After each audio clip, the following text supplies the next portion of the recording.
Hey everybody, and welcome back to another episode of Nurse Strong. I'm your host, Nikki. And I'm Alicia, and today we have a special guest. This is Miss Kathy. How you doing, Miss Kathy? Hey ladies, how y'all doing today? We're good.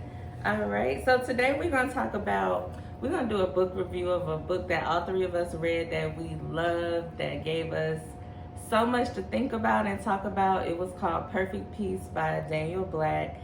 And we just want to give you our review and our opinion on that book because it was so impactful to all of us. Right. So, Miss Kathy, tell us how you like the book. I love the book. I think it's one of my favorite book that I have ever read. Really? It was very detailed, very detailed, and I liked all the characters in there. It was just a little depressing, a little upsetting, but I enjoyed it because it was real life, real time, for real people. Right, and just to give everybody a background of the book, it's and I'll just give a summary. Right. It was basically about a lady who wanted a daughter really, really bad, and she had, was it 6 sons already? Six sons. And then she was pregnant for a 7th time, and this was back in the 1930s, and she didn't know what she was having, and she ended up having another boy, and so she just decided to raise him as a girl, basically. So we talk about the impact of that. What was your overall opinion of the book? Well, I mean, reading the book, like, I was just angry at her as to how she was just being selfish and just decided, I'm just going to have a girl. Like, I want what I want when I want it. And I don't think she thought about how it impacted anybody else. But overall, it really was a good book. Like, from beginning to end, like, there was always something going on. Okay, so that leads to one of the questions they asked in the book, and we, does Imogene is the mother, does her abusive childhood make you have sympathy for her, or are they two separate things? Her abusive childhood and what she did, are they separate, or do you feel bad for her for making that decision because of her abusive childhood? She had an abusive childhood that was sad, and I felt for her then. But as you becoming an adult, you have to make good choices. Yeah. Right. And that was a totally different choice for her. Right. And she kept trying to use that to justify saying nobody understood what I went through. But what about what you're putting this child through? Like, you're doing the same thing in a different way to this child. Right. To decide he's going to be a girl, and then one day to say, hey, you're not a girl anymore, go be a boy. And she had to have known that that's something you can't get away with. Right. Like, you just can't get away with that. So she just wanted to gratify herself for that short amount of time, and not even, like you said, she didn't even think about it. I did feel bad that she was abused, but I don't think it was an excuse for what she did. It was not an excuse. And I do think that people who are abused hurt other people. And that's what she did. She hurt her son, and later on in the book she realized how much she was like her own mother, how doing that was not that much different than her own mother. Right. So, just a different tactic, but same hurt. Right. Yeah. You know what I'm saying? Yeah. Where her mother abused her physically, she abused her son mentally. Mentally. Yeah, and even like emotionally, because I remember in the book he talked about, I miss people calling me beautiful. Right. I miss my dad picking me up and hugging me and being affectionate. I miss my brothers being protective over me. It was like she went from being this girl that everybody loved and catered to you a man now, and now you're just going the world and toughen up. And that speaks even volumes to how men and women are treated in society. It's true. Yeah. It kind of goes like into the gender roles that we put on men and women, how we look at men are supposed to be tough and strong and not showing the emotion, and women are the ones, like he was looking for, like the comforting and the talking, and the men are supposed to be the protectors, like he was looking to his brother for. But so do y'all think we do better with that now, with the gender, like being nurturing to our boys and hugging them and kissing? Do you think this generation or this world still holds those same type of stereotypes, or have we gotten better? We have gotten better with it. Okay. We have gotten better with that. I think so anyway. I think so. I remember growing up and my family, people in my family, like older generations, they had those same values. Like the man was stoic, wasn't really connecting with the family. He just went to work. He ate first, put his food on the table first. He worked all day. He never called in sick. I never seen my granddad lay down and take a nap. Like, and I knew he probably was tired on the weekend. But I think as the generations went, you know, men have decided they want to be more active fathers or more affectionate because they didn't get those things as well. I agree. And then, or how, well, maybe not so much then, but how men were at one point told, you know, like, boys don't cry. Yeah. You know, but then you're teaching them to hold in their emotions, so then when they're in a relationship and they need to express themselves or say how they feel, they don't know how. Right. Or then they just hold it in, then it comes out in another way. You know, now they exploded over something small because they've been holding in what their true emotions are. Right. But I think it has gotten a lot better. So. Yeah, it has got a lot better between a husband and a wife, or either between a girlfriend and a boyfriend, because both of y'all need love. Yeah. Right. And it come down to back in their days, it was just like just one person. Nobody had an affection. Right. They were roommates. Yeah, that's it. Well, you see that in the book too. Yeah. In the book too, they weren't affectionate. You know, I think he even mentioned he never saw the mom naked. Right. And then when he did that one time, he was totally turned off. Yeah. So another weird dynamic in the book was Perfect, so the little boy's name was Perfect.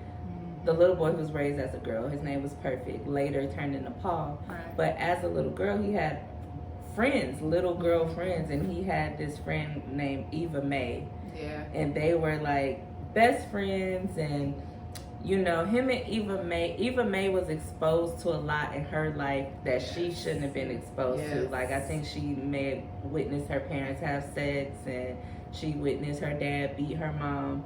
So she was a little abused and exposed in that way, and she was very protective of Perfect, and also she did some inappropriate sexual things to Perfect, and they were maybe about 8? He was 8.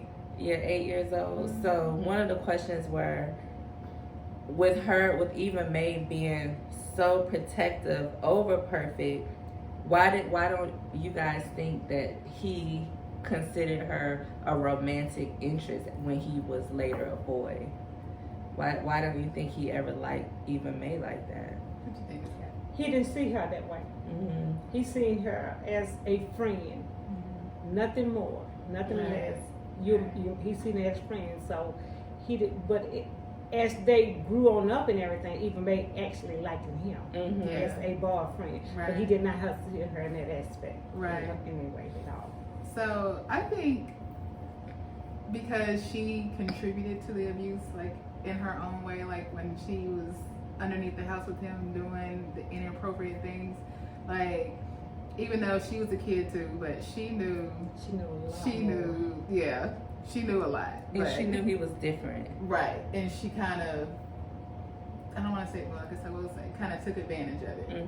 Yes, she did. So I guess he might have, even though he still saw her as a friend, but it was like, but he still did this. Yeah. And I think he was confused as well as to what he was supposed to like. He struggled a long time of, am I a girl, am I a boy?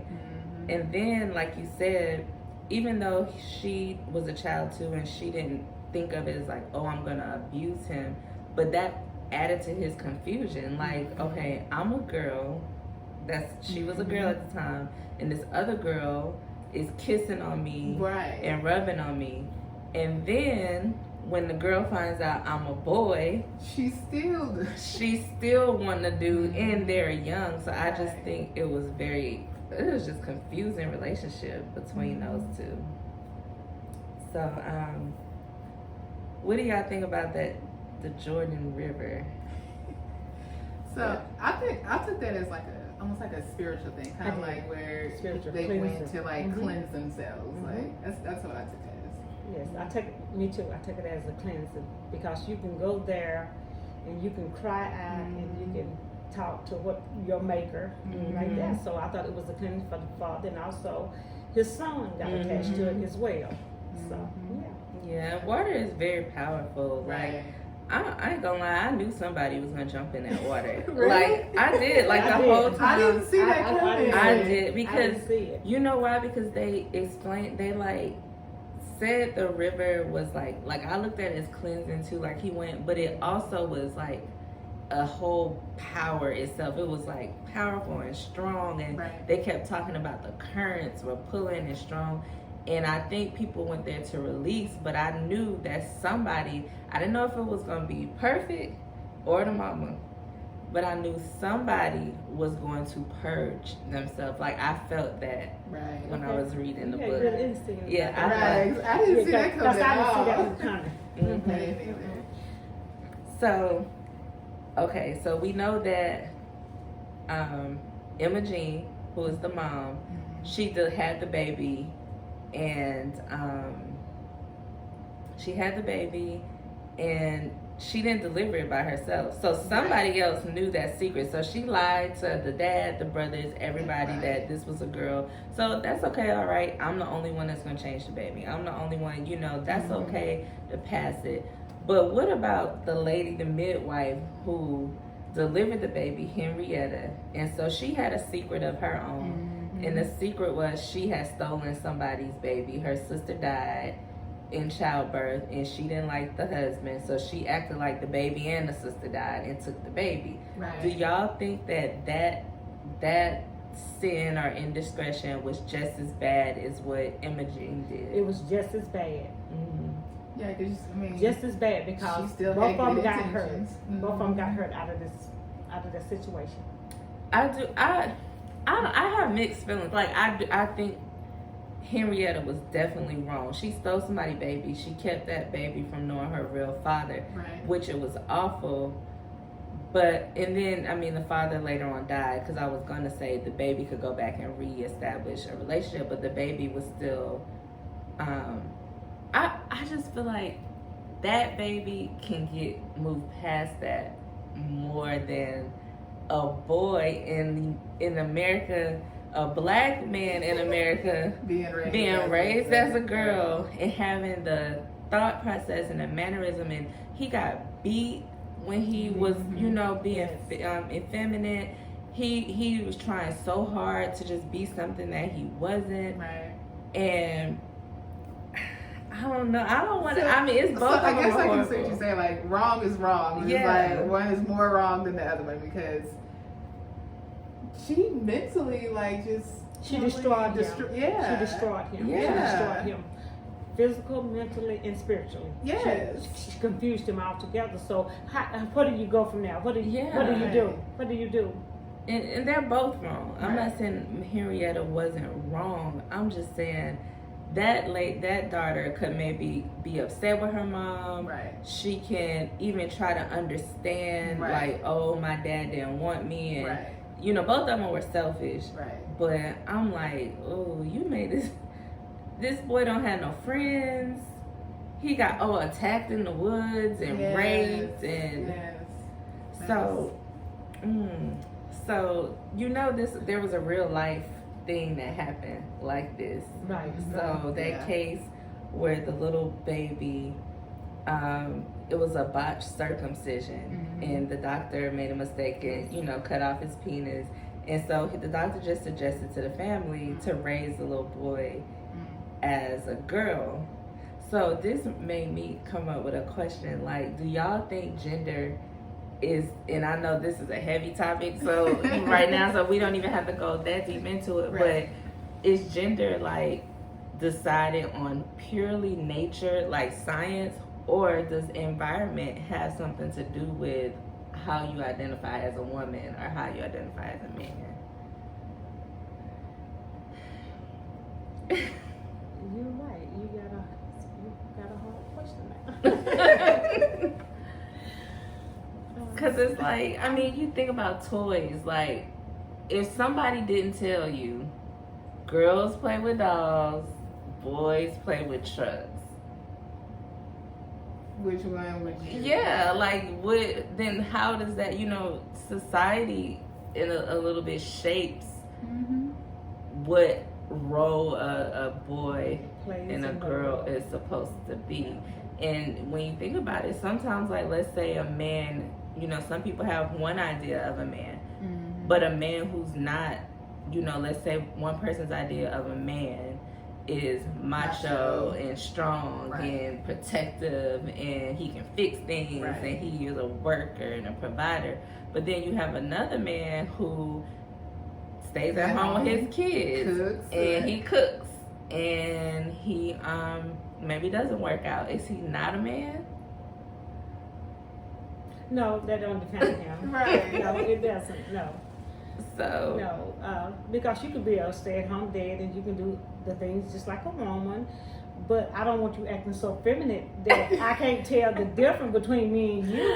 Right. Well, what about the other way? Like a girl who's raised with a bunch of brothers and maybe raised by her dad. Right. And she like tomboy. Yeah, that don't make her less of a female. No, it doesn't. I mean, it's hard. It's probably not a right or wrong. It's everybody. I think that's a hard thing to answer. What do you think? I think it's shaped by both. I think that definitely you're born with male parts or female parts. Like, I do agree with that. But I can't say that I haven't seen people be shaped by their environment. That's true. People, sometimes you can see somebody raised in a certain environment, or their mother treats them a certain way, or their father treats them a certain way, or, and that determines who they personally identify with. Right. I asked a few people, and I asked the guy what he thought. Like, I was like, if somebody dressed you up like a girl when you was a kid, do you think you would have just developed into what you are now? Or do you think you would have still went that path of being a woman? Because in the story that we were talking about with the baby, he didn't think he was a girl. He always felt like he was a boy. Right. He had a twin brother, and he was fighting his brother just, he never felt feminine. Right. So it's kind of like, well, science, you're a boy. So in that situation, his environment didn't make him feel more so like a girl. And then he was very tortured with that. He ended up taking his own life in his 30s. But one of the guys I asked this question to, he said that he feels like scientifically you are born with certain parts, male parts and female parts. That's true. That's true. As you grow and live, your environment and society forms what you think you're supposed to do with those parts. And so that was his answer. Yeah, so I don't know. That's okay, since we're talking about this, what you think about, I was reading an article the other day about pansexual or something like that. Have y'all heard of that before? I don't know. I don't know exactly what that one means. I know there are different ones. And as I was reading, and as the young lady was explaining it, it means that I like both. Oh yeah, that's like the new I like thing both. now. I like both. So it's not bi. It's not bi anymore. It's not bi. Oh. Yeah. She said she liked both. But see, some people don't feel like sexuality and gender are the same. Mm-hmm. Some people feel like what I like sexually doesn't determine if I'm a man or a woman. So that's why I said I brought the question up, but I'm like, it can go on and on and on because it's so much to talk about and so many different opinions. But as far as like in this book, he was told he was a girl, so then he automatically acted like a girl. Right. But then he was told he was a boy, but he couldn't act like a boy. But then it's kind of like, well, what's acting like a boy? That's true. So then we have like these stereotypes of what a boy's supposed to do. Right. So it's to go out there and be rough and get dirty and play with cars and he couldn't. He couldn't do it because that wasn't him. Yeah. And he kept carrying around that little doll with him. Mm-hmm. So, did y'all relate to any character more than the other? Anybody stick out? maybe one of our favorite that we liked it. That you liked, or maybe someone you related to? I liked it. The blind one, Barnabas, yeah. I did like him. Yeah. I thought, I thought he was smart, a little bit smart to be blind and stuff like that. What about you? I don't think I really related to anybody, but I did like King Solomon's journey. Like, 'cause, you know, he's smart, had to go to school. His mom took him out of school so Perky could go, but he was still determined. Like, he went and showed up at the college and was like, I'm here to enroll in school. Didn't know how, but he was determined he was going to make it work, and he did. And graduated and everything. So I liked his journey. I liked his. Okay.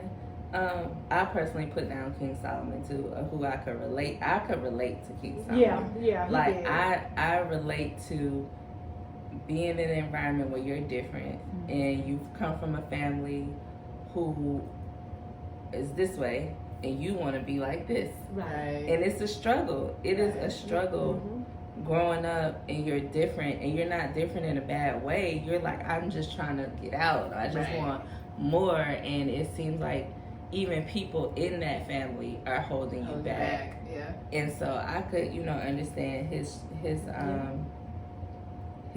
struggle. So do you think that his journey kind of mirrors some family dynamics in the Absolutely. Yes. Absolutely. Yes. Yeah. Okay. So what about there's some strange things in that book. Like, yes, the coffin. Let's just go and get to the coffin. Like, that was. Now I didn't agree with Barnabas for the coffin, but it was just that he was comfortable because they was on the floor. But I'm trying to figure out, like, what was the significance? Was there any meaning to behind it? it? Or just somewhere I want to say. It wasn't no meaning behind it. It's just that I guess laying on the floor, and the floor is hard. Right. Somebody brings something soft to you, you'll want to lie in And it. he couldn't see. But then, even as he got older, he he got missed married. the coffin.